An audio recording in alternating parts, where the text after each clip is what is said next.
concept of a career was explained to us, or at least as I understood, it was okay, you're going to be doing this thing, you're going to be spending a lot of hours and you're going to get paid. This is how you're going to be able to live. Sure, you enjoy the work that you do, right?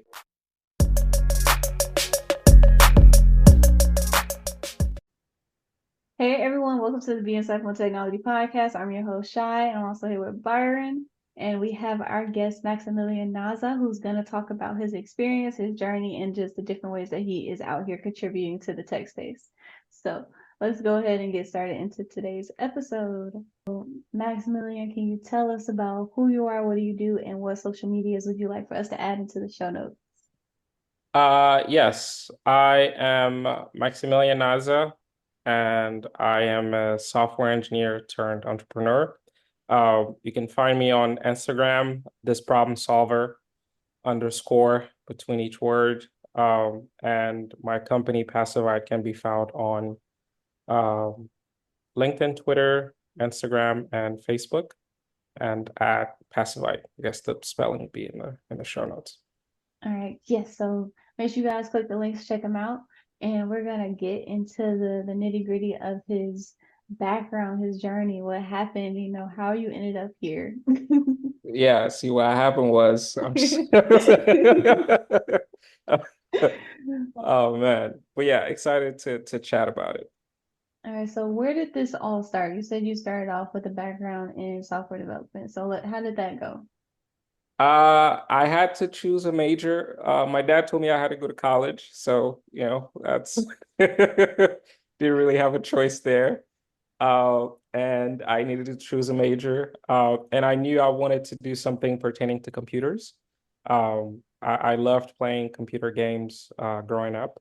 And when the concept of a career was explained to us, or at least as I understood, it was okay, you're going to be doing this thing, you're going to be spending a lot of hours, and you're going to get paid. This is how you're going to be able to live.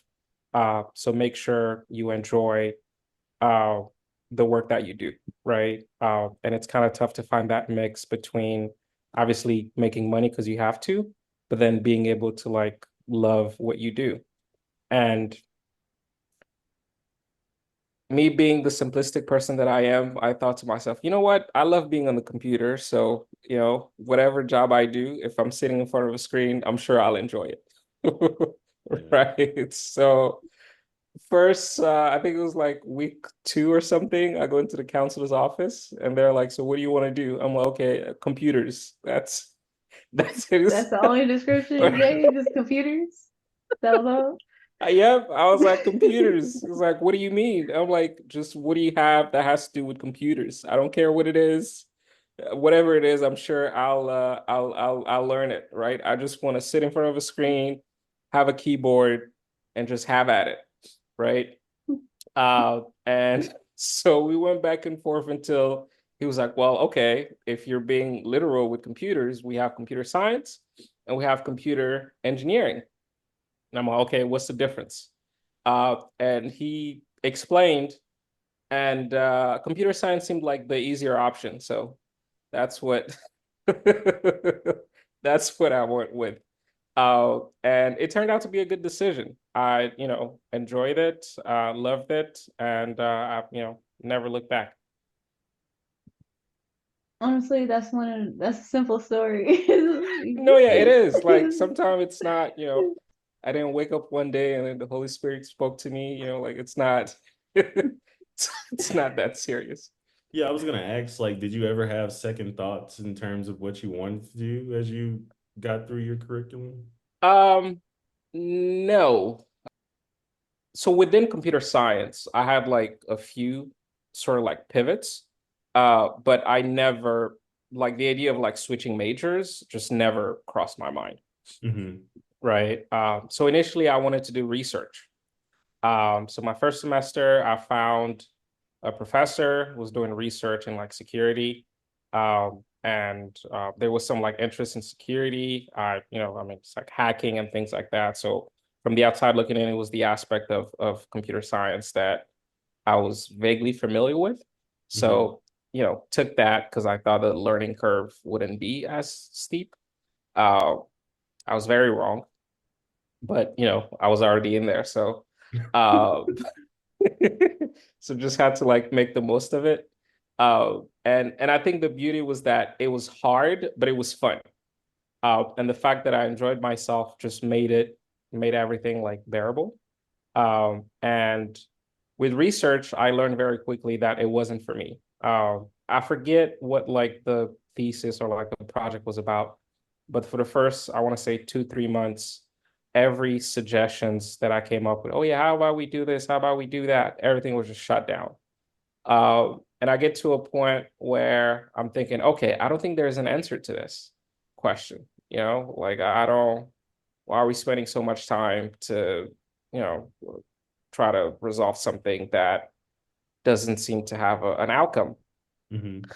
And yeah, the professor, lead researcher, is like, yeah, well, that's kind of the point, like when you're doing research, you take a question that you're likely not going to find the answer to, and you spend your whole career working on it, hoping that whatever progress you make, um, someone else will be able to sort of take that and then make a little bit of progress until eventually somebody will find the answer.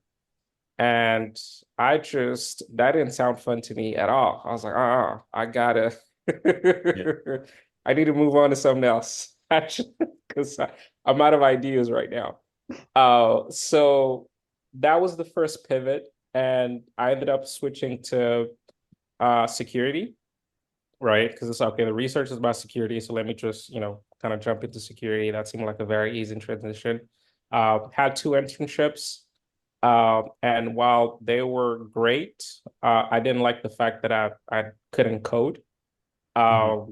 And which again, granted, as an intern, you know, I would not allow an intern to like code, at least not in security. So part of it was just me being a little too excited. Well, I'm like, why can I code? Like I'm good.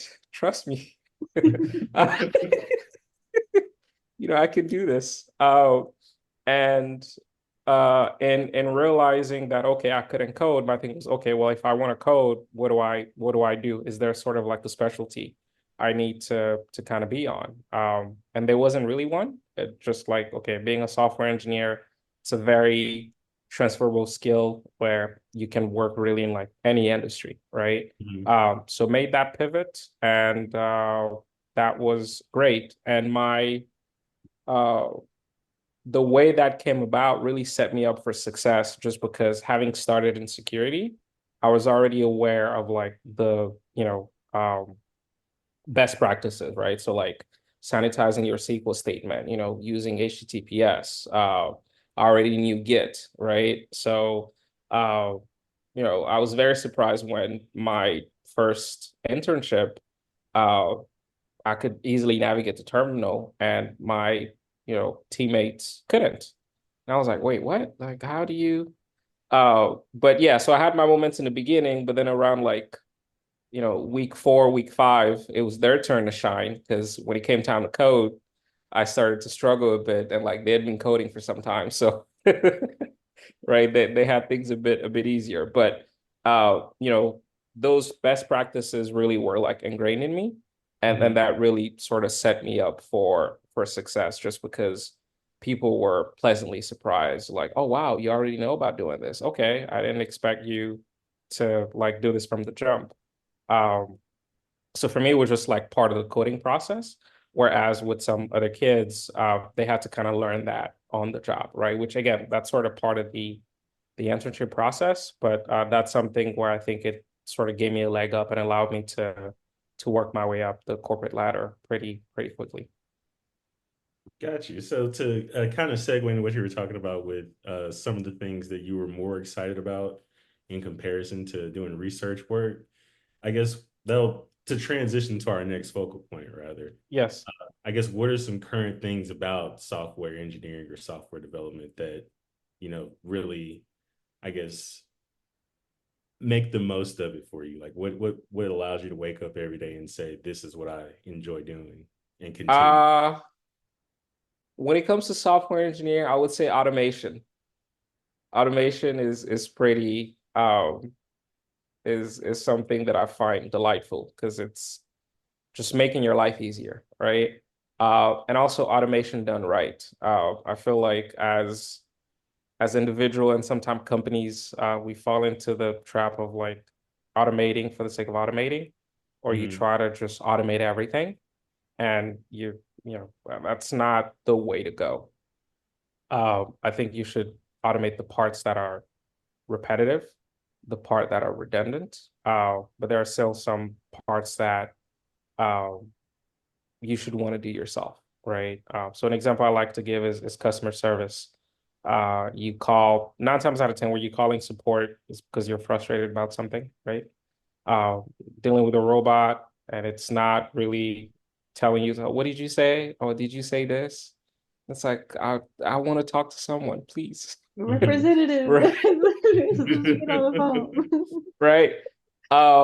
And because the idea is, agents waste time because they have to like transfer to like someone else who has to transfer to someone else, whatever. Whereas you could use the robo advisors to one validate sort of like identity, right? So, okay, does this person have an account and are they authorized to sort of like act on behalf of that account? And then one, identifying their issue, right? Billing, technical support, right? Refund, order tracking, whatever the case might be. Once you've identified that, bam, transfer it to the right department, and then let a human sort of like deal with the rest of that interaction, right? So instead of looking at it as a company from a perspective of um, we don't want to.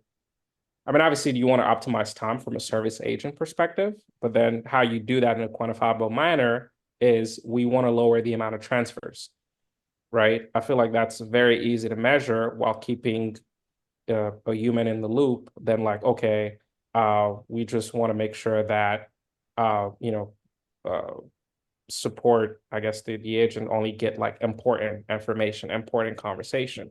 But Mhm. then who defines what important is? Yeah. Right? Because I'm like, I remember one time I had my card stuck at an ATM and I called and they were just like, we can send you a new card. And I was like, I gotta pay rent. And I haven't got my money order yet. And I don't think my landlord is gonna want to hear that. Yeah. Right. But I had to like talk to 7 different people before I found someone who could like reset the machine, and then my card came out, right? But if I had to like, so if you look at that as a case study, it's like, okay, he spoke to 7 people. How can we get to a solution? Uh, and while talking to let's say 5 people, right? 3 people, and then as you sort of like optimize over time, you'll get to a place where people are not only happy, but they're also buying to the automation part of the robo advisor because they know, okay, if I tell him what I need and I provide like enough information, he'll direct me to the right place so that I can get the help I need. Understood. So, like, essentially, what's important is setting up like processes and infrastructure with a purpose, like with intention behind it, so to speak. Yes, sounds a lot better. That's okay. Retake.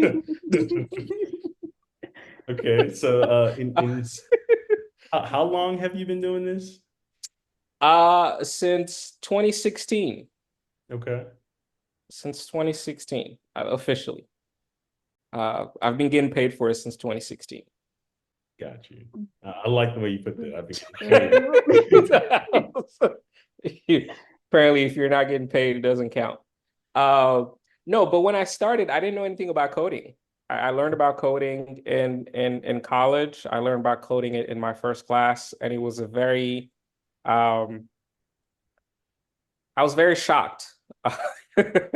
Right? Because like we had a computer at home playing computer games. I took a few like computer courses in high school, AP courses for college credit. So I knew Excel, PowerPoint, I knew about like the RAM and all that good stuff, right? Mhm. So introduction to CS, we're going over the first like 2 weeks. And I'm like, oh, this is good. I think I made the right decision, right? And then it's like, okay, hello world. I'm like, huh? What is this? Right. I'm like, what is this? And they're like, languages. I'm like, what do you mean languages? Like, it's like Java. It's like, I know English. I'm not sure what you I'm not guys sure what that are. Right. And I was like, how come I never knew about this? Like, I would have never guessed there was like a whole new like universe out there of like is. possibilities. And and yeah, so it was, I was shocked, I was surprised. And but kept at it. I had good classmates, I had good professors, good TAs, and I had a gazillion questions. And bless their hearts, there were many people who were there to entertain me in my quest for knowledge. And yeah, in the end, it paid off. So I'm really happy about it. And I guess in that time that you've been doing this, well, we'll say since 2016, I Yes. guess are there any significant challenges you'd want to share in your career, and I guess how it may have changed your approach to the industry? Um, the one of the worst advice that I've gotten is that like it's not that simple, right? Hmm. Because I would say 12 times out of 10, it really is that simple, right? We just overcomplicate it. Uh, and it being simple doesn't mean it's easy, Mm. right? Yes. So, it's like, let's not conflate the two. Um, so for me, it was getting feedback, right? Part of the reason of how Pacify started is because um, so I was pretty bold and delusional when I got to college. And apparently it's a trait I've had since I was a kid. But I just had like this set of decisions that I made, and I'm not even really sure why, but I just told myself, okay, this is what I'm doing, right? So one of the things in, coming into college was uh, I'm not going to work for free, and I'm not going to do anything that doesn't have something to do with my major, right? Like, I don't care if I'm working for McDonald's, I'm going to be a part of their IT department. Hmm. Right. So those were like the two rules that I set for myself. Right. So from the very beginning, I was applying for relevant internships and, getting interviews and things like that, going great, getting to the final stage. And it's like, oh, you're great, how good head on your shoulder. But yeah, we decided to move with someone else, or you don't have enough experience. And I'm like, okay, so how do I get experience? It's like, well, work on projects and, just again, it's internships. So different companies have different needs. Eventually you'll find someone, right?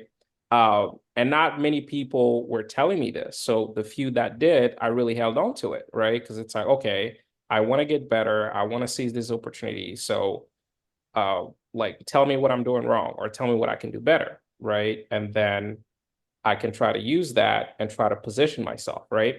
Hmm. But then after like, you get 100 people tell you you need more experience, I'm just like, okay, who are these freshmen with all this experience that